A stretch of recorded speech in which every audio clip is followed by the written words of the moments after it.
My daughter's drawing exposed what my wife has been hiding in the basement. The drawing was taped to the refrigerator when I got home from work.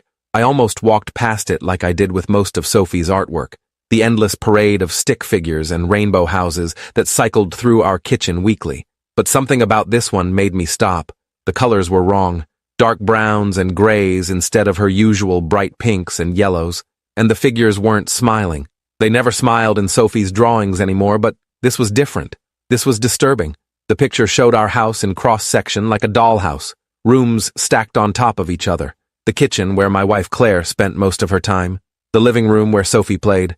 Our bedroom on the second floor. And then the basement, rendered in heavy black crayon strokes. Inside the basement, Sophie had drawn a figure. Small, hunched, with long dark hair covering most of its face. Next to it, she'd written in her careful 7-year-old handwriting, "The sad lady who lives downstairs." I pulled the drawing off the fridge and stared at it under the fluorescent light. The sad lady who lives downstairs. We didn't have anyone living downstairs. Our basement was unfinished, just concrete floors and exposed beams, boxes of Christmas decorations and old furniture we kept meaning to donate.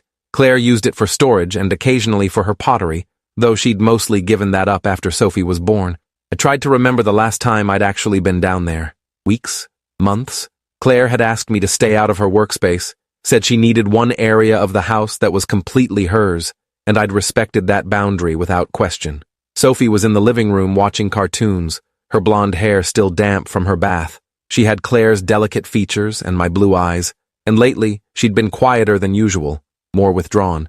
Claire said it was normal for kids her age, growing pains and adjusting to school, but looking at this drawing, I wondered what else we'd been dismissing as normal.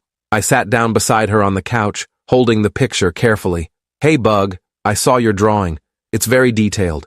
You want to tell me about it?" She glanced at the paper and then back at the TV, her expression unchanged. "It's our house," she said simply. I nodded, keeping my voice casual. "I can see that.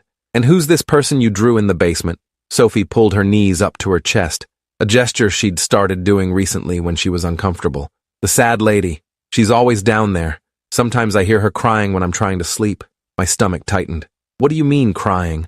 Like Mommy when she's watching sad movies?" Sophie shook her head.